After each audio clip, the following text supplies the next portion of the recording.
All right. Good evening, ladies and gentlemen, on this third day of May 2025.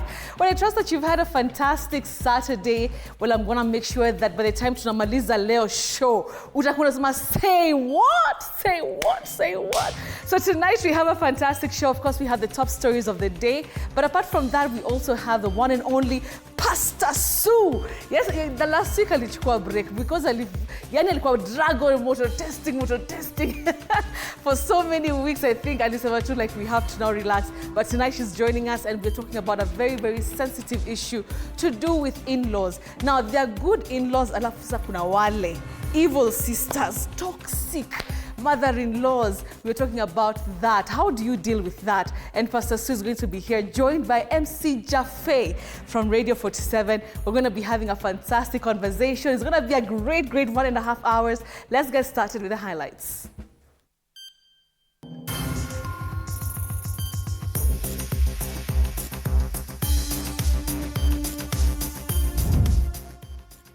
Four filmmakers believed to be behind BBC's Blood Parliament documentary arrested, then released. From the perusal of the OB, it seems that they were likely going to be charged with the publication of false information.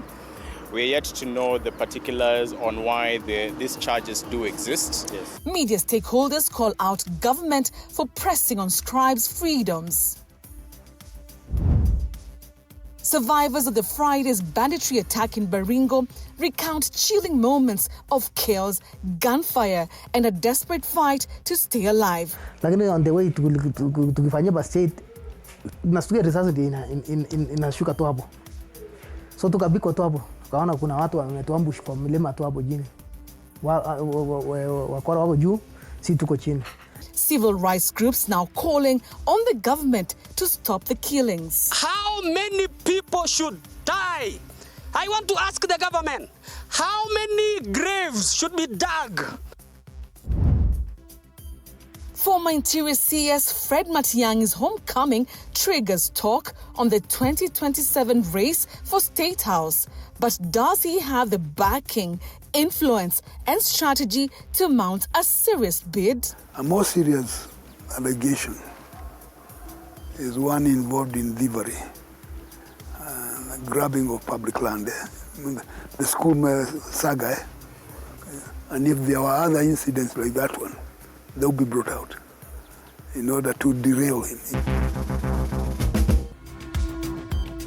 All right, well, thank you so much for joining us tonight on Say What. We have a great show, and our sign and language interpreter tonight is Catherine Simaloy. I'm Betty Kyallo. Let's begin with the top stories tonight.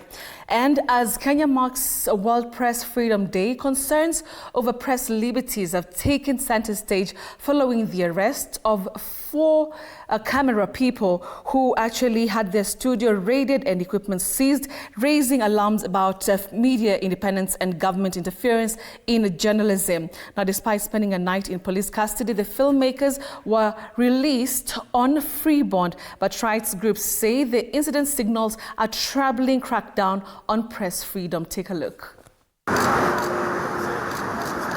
As Kenya joins the world in marking World Press Freedom Day. I'm happy for the guys who came through. Sure. For sure, definitely friends came through. Concerns over press liberties have taken center stage following the arrest of 4 filmmakers linked to BBC's Blood Parliament documentary. Filmmakers who are actually working with journalists or for other media, several media houses. Yesterday in the evening, they were, for lack of a better word, they had been taken and rather they had not been given, rather memorialized, and they had been detained for the past 24 hours. Brian Adagala, Nicholas Geshoke, Mark Karubio, and Chris Wamai were arrested on Friday night at their studio in Karen, Nairobi, in connection with a film that exposed security personnel who allegedly shot protesters during the Occupy Parliament demonstrations. But from further insight into why they'd been taken, it seems they're being targeted for the publication of the Blood Parliament documentary, which was aired by BBC. Their studio was raided and their equipment, including cameras, hard drives and laptops confiscated by persons believed to be police officers. In a surprising reversal, the government released the filmmakers on free bond Saturday morning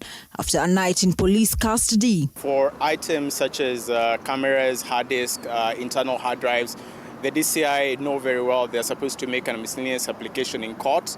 They go get a court order and they confiscate all those mobile phones and things like that.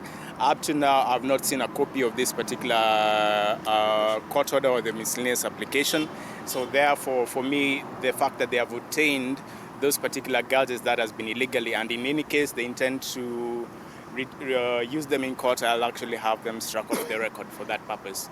Nicholas Gishoke and Brian Adagala were held at Pangani Police Station, while Mark Karubio and Chris Wamai were detained at Muthaiga Police Station. According to the lawyer, initial reports indicated the four were to face charges of false publication before their release. 2 of them were actually detained at Pangani Police Station, and the other 2 were brought to Muthaiga Police Station. Perusal of the OB, it seems that they were likely going to be charged with the publication of false information. Legal representatives and lobby groups have since condemned the arrests, terming them a violation of rights and an abuse of power. We cannot be in a society whereby the police act unjustifiably without following due process, and also the fact that they had been taken and their statements had been taken without any advocates present. That's abuse of their own rights in that respect. After their release, the 4, with their lawyers, trooped to the DCI headquarters seeking to secure their devices, to no avail. In a statement, the Kenya Film and Television Professional Association strongly denounced the incident, calling it a troubling attack on creative freedom and demanding immediate intervention. However, the BBC press office has distanced itself from the filmmakers, stating that they were not involved in the production of the documentary, which has drawn international attention for its graphic depiction of state violence. With the press freedom now under scrutiny, the arrest raised questions about media independence and the existence of government interference in journalistic storytelling. Sam Mohammed for TV47, Nairobi. All right, thanks, Samira, for that. Now, multi-agency teams are investigating an incident where sugarcane plantations were set ablaze by unknown individuals in Angata, Baringo, Transmara South Sub-County. Now, this comes days after 6 people were killed and others injured following a confrontation with police in the area of a disputed piece of land. Elizabeth Atieno tells us more. This is the aftermath of the Friday night incident where a 15-acre sugarcane plantation was set ablaze by unknown individuals. Emergency teams responded to the scene in efforts to contain the spread of the fire. But the sugarcane plantation owner is decrying losses amounting to 3 million Kenya shillings.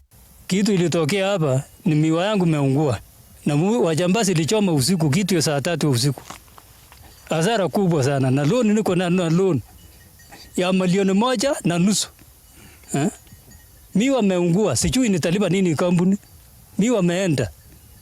Hasara kubwa. Serikali isaidie sisi. Kia wajambazi walichoma miwa, lakini tukiwa jamii, viongozi wa hapa Transmara na Angata, tushikane na tusaidiane.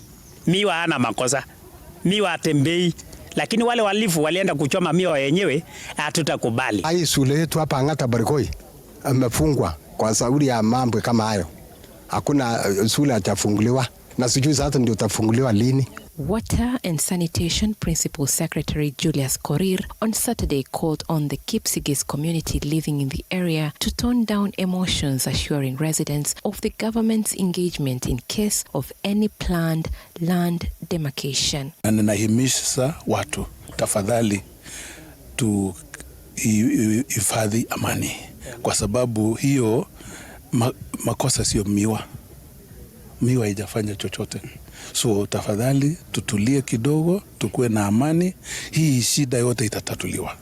The chaos at Angata Barikoi erupted on Monday when 5 people were shot dead when police attempted to stop a demonstration against the alleged grabbing of 6,800-acre piece of land by a government official who defied court order and attempted to survey and demarcate the land, which is claimed by 448 families who say they have held title deeds since 2002.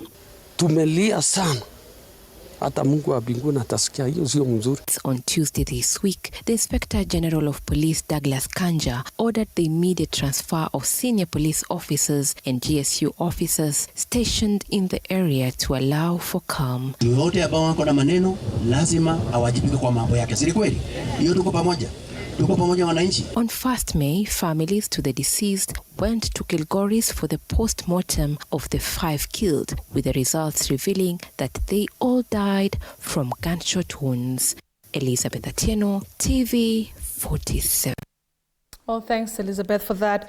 Now, moving on, tensions in Baringo County have reached alarming levels after 10 NPR officers narrowly escaped death in a brutal ambush by over 50 bandits. Now, the officers deployed from Bartabwa, nearly 30 kilometers away, found themselves caught in a deadly confrontation while key security personnel, including Interior CS Kipchumba Murkomen, attended a meeting at Lake Baringo. Now, the attack left 2 dead and 7 injured, raising serious concerns about security coordination in the volatile region. Now, survivors of the ambush recount chilling moments of chaos, gunfire, and a desperate fight to stay alive. Now, from diving behind rocks to crawling through the bush under a hail of bullets, each officer faced death head-on. Now, this story was produced by Mike Kyallo. Tension remains high in Chemoi, Baringo North, after a group of 10 National Police reservists narrowly escaped death when they were ambushed by an estimated 50 armed bandits during an emergency response mission. A deadly confrontation that has left 2 officers dead and 7 others nursing gunshot wounds. Nimekimbia mpaka Kabasto, akanibanyia first aid. Ambulance kakuja kakanipata mimi kwa huko. The reservists had been deployed from Barbatwa, nearly 30 kilometers away, where they had been summoned for a vetting exercise. At the same time, senior chiefs and other security personnel were away attending high-level security meeting with Interior Cabinet Secretary Kipchumba Murkomen. According to Isaiah Chepchieng, the NPR commander for Baringo North, the 10 officers had split into 2 squads of 5 and were advancing towards the area of the reported attack when they suddenly found themselves surrounded by over 50 heavily armed bandits. Lakini on the way tukifanyia bastate nasikia risasi ndio inashuka tu hapo. So tukabiko tu hapo. Tukaona kuna watu wametuambush kwa mlima tu hapo chini. Wakora wako juu, si tuko chini. Na ng'ombe na mbuzi iko pande nyingine. By the time the gunfire ceased, 2 NPR officers had been fatally shot and 7 others were left with serious gunshot wounds. One of them, with a bullet lodged in his chest, was rushed to Moi Teaching and Referral Hospital in Eldoret, while the remaining 6 currently receiving treatment at Baringo County Referral Hospital. Sasa wakora akapata mimi. Alikuwa waina. Akanipiga risasi akapata hii mkono. Hii risasi imelia. Tukajaribu kulala, ndio sasa nimeona imenipata kwa miguu. Kuangalia mbele hivi nikaona huyo tena alipata tena kwa miguu. Yule mwingine mwenye ameenda Eldoret naona amepata kwa bacha hapa. Local leaders have criticized the timing and execution of the vetting exercise, arguing that removing NPR officers from their posts without immediate replacements leaves community vulnerable. Some of us mwenye wanaongea sana hapa wakipiga chest hapa ati wewe ni kiongozi ama wewe ni chief ama wewe ni nani. Watoto wako kwa boarding school. Wengine wako hata international system. The 6 formed units in Baringo North yote wakapelekwa kambi ya samaki kulinda mtu mmoja wa siri ya usalama. Hata kibari yote wanaenda kuchunga wasiri. Mimi najiuliza, hii kitu ni bandit kweli ama ni kitu inapangwa? What we think should happen is that there should be a systematic way of vetting without leaving the area to be vulnerable. Despite over 2 decades of insecurity in the North Rift region, marked by the deployment of various security units with little progress made in restoring lasting peace, the unfolding events raise serious questions about the country's ability to manage internal threats, even as Kenya positions itself as a leader in regional peacekeeping missions across Africa. How many graves should be dug? How many livestock should be stolen? How many funerals should be attended for insecurity to be reigned in Baringo County? All right, still on matters security, and Interior CS Kipchumba Murkomen now says only 21 people have died as a result of banditry in the period between January and March this year. Now, a post on his social media handles, Murkomen says the 21 include 1 police officer, 8 civilians, and 12 suspects. Now, according to Murkomen, there is a significant decline in banditry cases and livestock theft compared to the same period last year. According to the report, 167 cases of stock theft were recorded in the first quarter of 2025, down from 263 in the same period last year. Now, the number of stolen livestock also saw a decline, with 4,935 animals reported missing compared to 8,557 back in 2024. Now, Murkomen credited security forces, particularly the National Police Reserve, for their efforts in combating banditry. However, he acknowledged several persistent challenges which he says play a huge part in fueling the vice. Murkomen also assured the public that the government is investing in infrastructure and equipping security forces to tackle these challenges. He urged Kenyans to support law enforcement and reject political incitement, emphasizing that security must remain a national priority.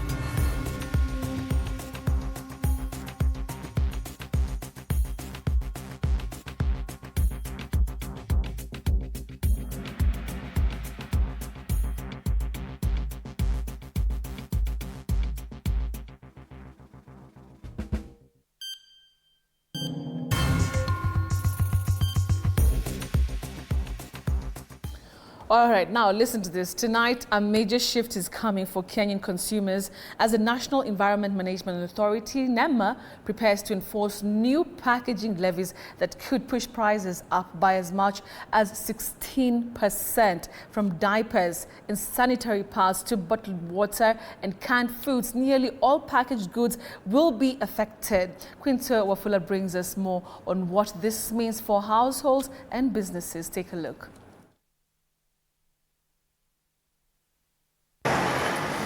It is a change that will hit Kenyans right where it matters most, their pockets. Starting Sunday midnight, NEMA will start enforcing a new charge of 150 Kenya shillings on product packaging under the Sustainable Waste Management Act.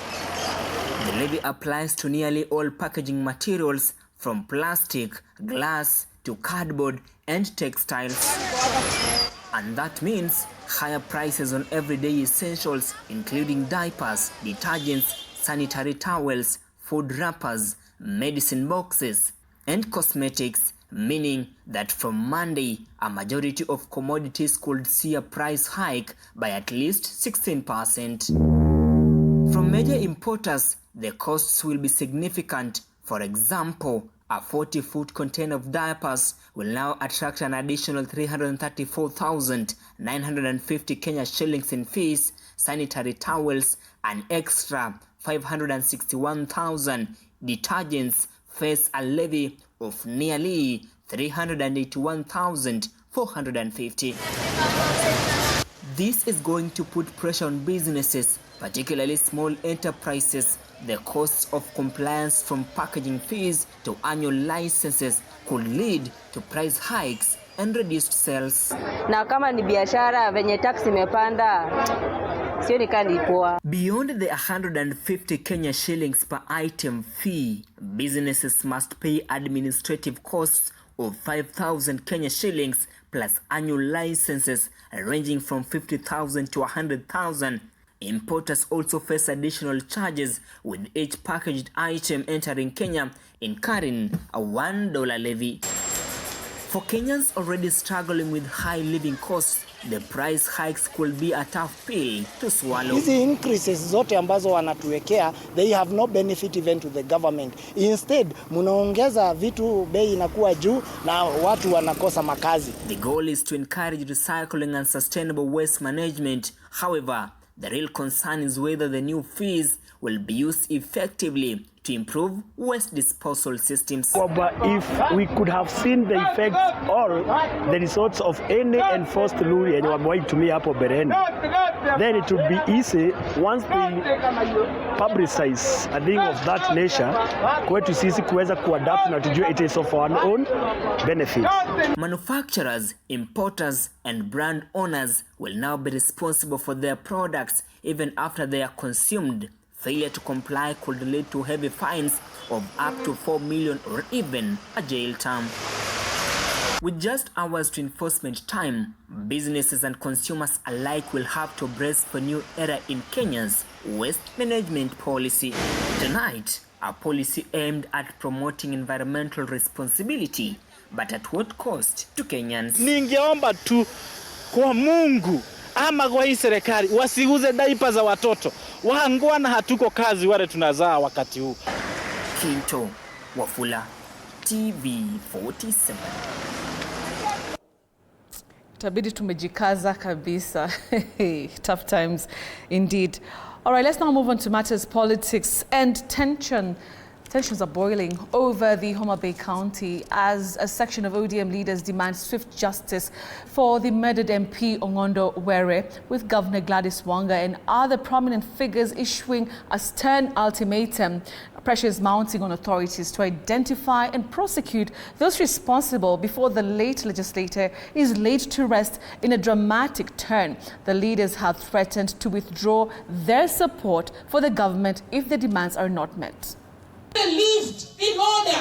His family was orderly. He never stole from anybody. He made his own things, but he was killed like a chicken.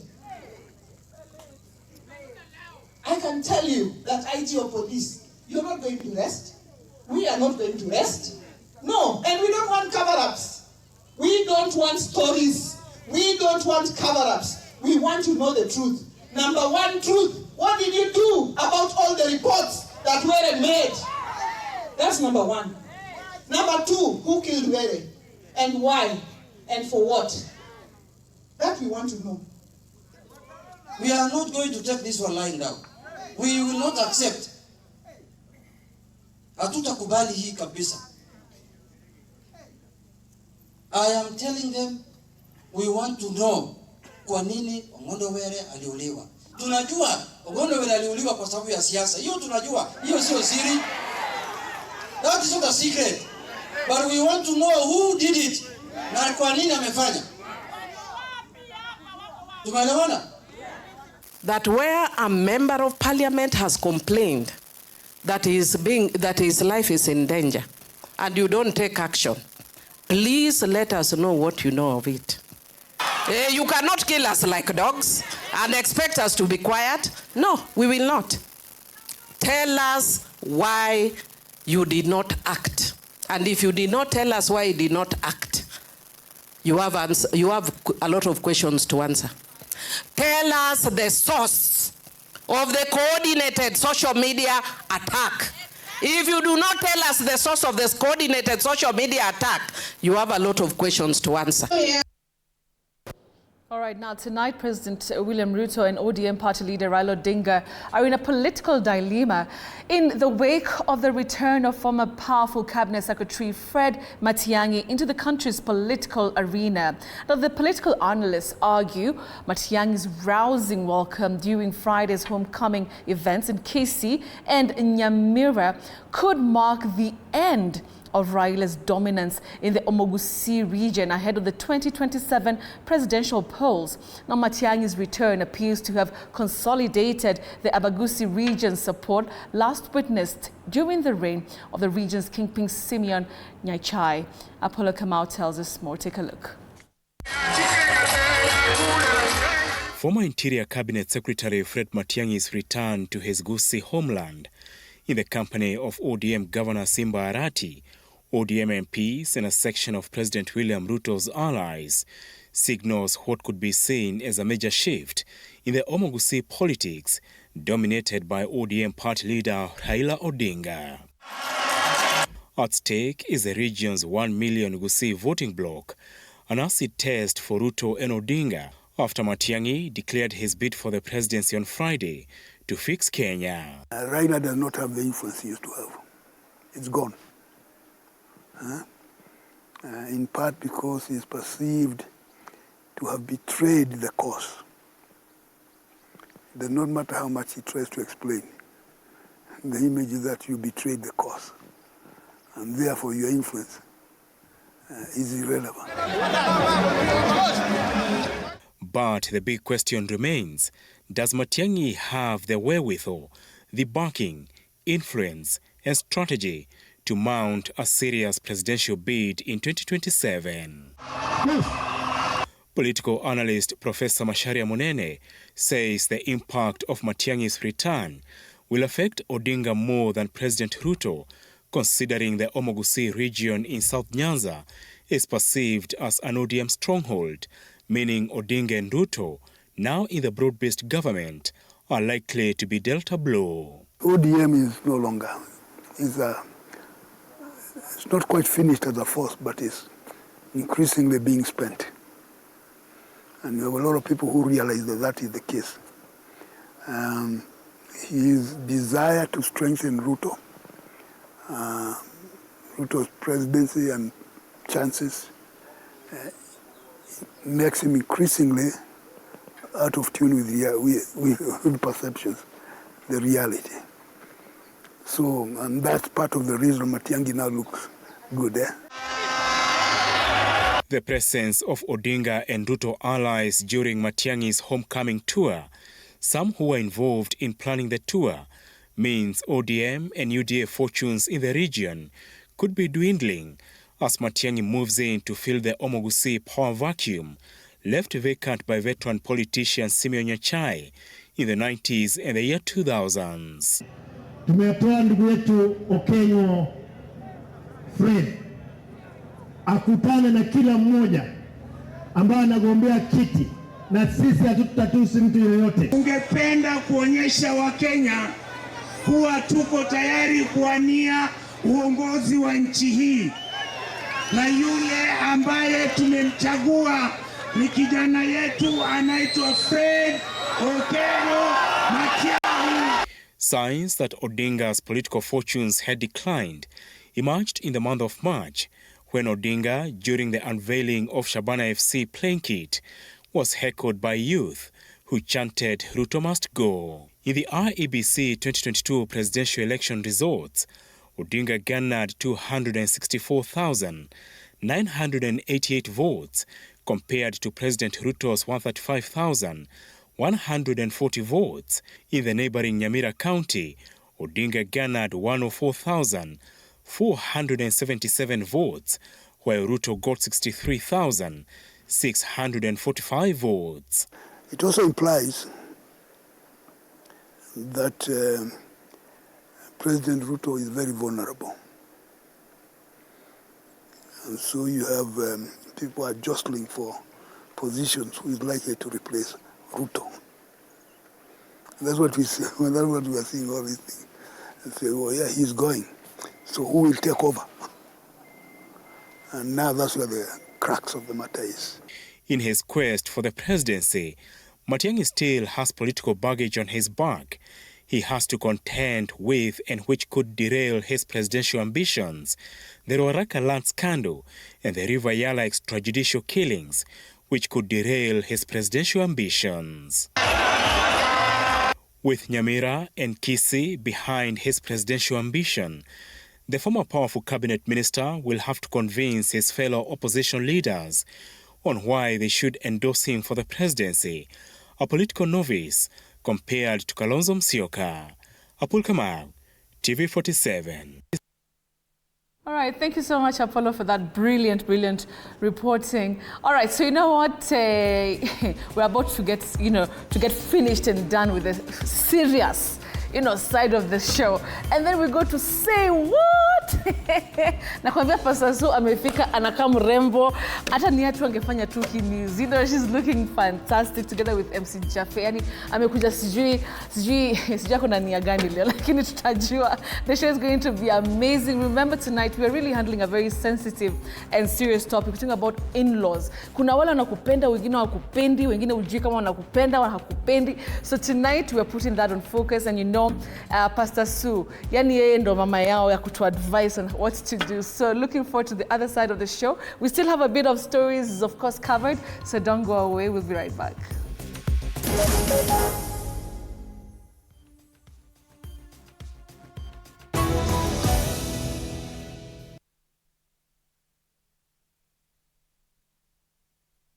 Is the TVET arm of Mount Kenya University offers competitive market.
All right, and welcome back to Say What.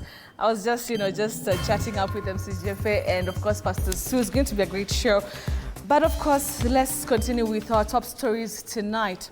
And it is a silent tragedy unfolding in Kenya's healthcare system. Misdiagnoses that shatter lives, delay treatment, and turn hope into despair. For patients like Miriam Wamuyu Kamau, the fight for survival didn't begin with cancer. It started with a medical mistake. Tonight, we uncover the alarming reality behind diagnostic errors, which aren't just statistics.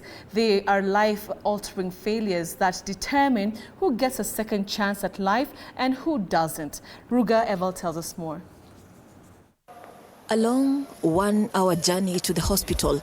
Every sunrise is a reminder that for Miriam Wamuyu Kamau, survival is a daily battle. She walks into the clinic, hoping for relief, hoping for answers, but instead For months, Miriam was treated for an illness she didn't have. The diagnosis she trusted was wrong. Her body was failing, yet no one knew why. I was misdiagnosed for chronic malaria. Then from chronic malaria, I was told niko na arthritis because miguu uko chini unapata zina ufibe, unafula kwa miguu. So wanasema ni arthritis. Then hapo venye nikakunywa dawa nikamaliza. Nikapata shida ingine ya heart now. The time I was admitted at Kijabi Hospital, hapo ndio walijua I have, apart from hiyo heart, niko na shida ingine ya damu yenye wako wanajua. So test wakapeleka lab, ikaonekana niko na leukemia yenye that time they didn't know whether it was stage acute ama ni chronic.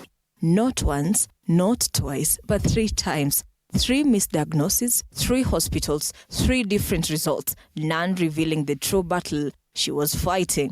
Wrong medications, wrong treatments, wrong procedures, each sniffing life from her, slowly but surely. The word cancer imetajwa, tunaonaga tu kifo. First of all, nilikuwa na stress, nikaona kifo, nikaona I was dying the next day. So, ilini hit. And before ni accept, I have to go through so many sessions before nikuze nijue sitakufa na cancer. Then the truth came crashing down: blood cancer. A diagnosis that finally made sense but came in too late. A disease that had already ravaged her body, an already bad situation made worse by months of confusion and mistakes. At some point you have to feel bitter and you have to feel wasted also, because of which hata kama haikuchukua wrong period nijulikane, if kama ingechukua more than 1 year or 2 years, that one ingekuwa tu bitter kabisa. But for now, because ilikuwa a short duration of time, and the same time kulikuwa na strike ya doctors in all hospital facilities the government, nikasema it's okay, let me forgive and forget. Then I start from where nimeambiwa kuna cancer ndani yangu. Hapo nikaanzia safari mpya. Miriam's hope shattered, her faith in the system broken, but her pain demands a lesson, a plea for Kenya's healthcare system to do better, to be more diligent, to save lives before it's too late. Although it remains an uphill task to access recent statistics on cases of misdiagnosis, as many are not detected and reversed in good time, it is estimated that 70 to 80% of patients diagnosed with cancer in Kenya are at advanced stages, with high rates of misdiagnosis and inadequate screening hindering early detection. But a diagnosis is just the first battle. The second is survival. Cancer can get into anyone. For cancer patients, the struggle is not just against the disease, but against stigma, loneliness, and financial ruin. The moment utaambia watu uko na cancer, wanakuchukulia ni mtu ambaye anangojea kifo. Ukisema kitabu uko na HIV and AIDS, hata ulikuwa unafukuzwa kijijini. Ulikuwa unawekewa sahani yako kado. Everything yako ulikuwa unaweka tu special. The same right now, cancer, ukitaja cancer mahali, watu wana tu kifo. Oh yeah? Yeah, mtu haoni ukipona. The mtu amesikia ni jina cancer imetajwa. Mtu anataka tu the next thing wewe na ni kifo. So unaweza pata watu wataki kuwa associated sana na wewe. You lose a lot of friends because wanaona hiyo ni burden kwao. Kama ni pesa, most of the time unajua the size to treat cancer in Kenya is very expensive for those who don't know. Tusiwatenge. Manake kitambo tulikuwa na watenga labda kwa sababu hata hatuelewi hiyo cancer. Sisi wenyewe tujielimishe ili tuweze kujua kwamba cancer, kwa mtu akipatikana na cancer sio mwisho wa maisha. Peter Waita, another blood cancer patient, reveals his silent agony, how friends vanished after he shared his truth, how the disease took more than his health. It took his support system, his social circle, his sense of belonging. Watu wanakuangalia kwa njia nyingine, wengine wanaanza kukuepa sababu wanasikiaga watu wa cancer saa yote wanakuwa na marambi ya kuchangisha hapa na pale. And even for those determined to fight, the cost of treatment is a mountain too steep to climb. Daktari Othieno Abunya, a long-time oncologist, says a patient needs at least $250,000 shillings every month to stay alive, an amount most cannot afford. On a dose of 400 milligrams per day is 200,000 Kenyan shillings per month. The others, which are 400,000 Kenyan shillings per month and all that. Now, how many patients we have? CML alone, we have about now 2,000. Daktari Abunya warns that Kenya is falling behind the machines, the technology, the investment. The laboratories outside Nairobi which make diagnosis are one, very few.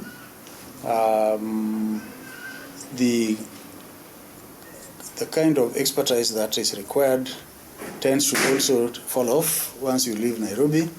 So you find that somebody will look at you for weeks and weeks on end, not sure what you are suffering from. The distance, even if you suspected it, the distance to a center where diagnosis can be made is far. They're missing, and because of this, more lives will be lost, more cases will be caught too late, more patients will suffer. Ruga Ival, TV47.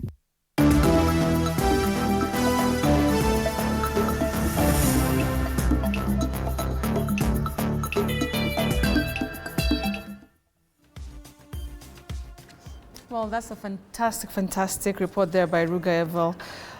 Let's now move on to some sporting action. And the national under-20 men's team, Rising Stars, will play Tunisia in the Africa Cup of Nations Under-20 Championship on Sunday at 6 p.m. at the 30th June Stadium in Cairo, Egypt. Now, this will be Kenya's second Group B match following their 3-2 loss to Morocco last Thursday. Coach Anthony Ahulia and his squad will play their last group game against Nigeria on Wednesday. Now, Kenya is making their debutant in this tournament, which also doubles up as a world qualification.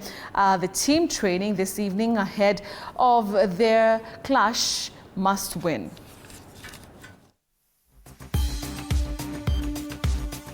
Tunajaribu kuhimiza wachezaji wajue tuko na mechi nyingine, na hiyo ni mechi ya kutufanya tuzidi kukua kwenye hii tournament.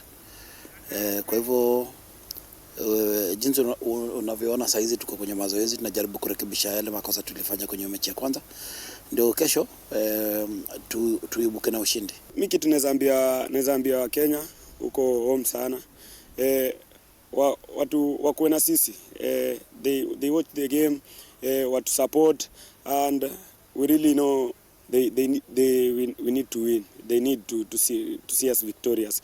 So watch game, and we'll make sure tomorrow will not disappoint them.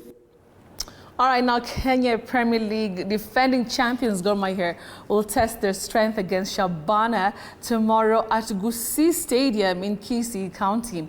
Now Gor Mahia head coach Sinisa Mihik has, of course, expressed confidence in his team ahead of their match.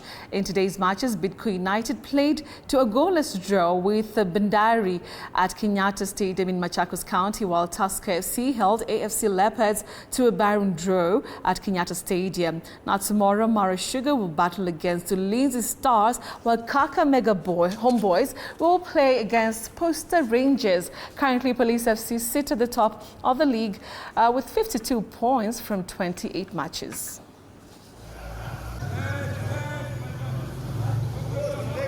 Find the best thing, you know. Already I know how they play. I already watched them.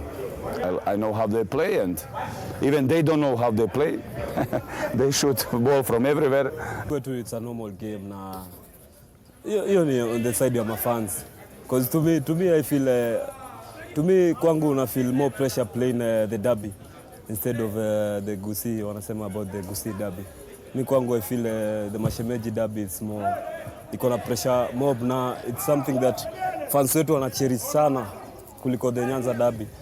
So we expect a good match this coming Sunday. But for us, we are going to it with a different motive and a different aim. We are going for a win.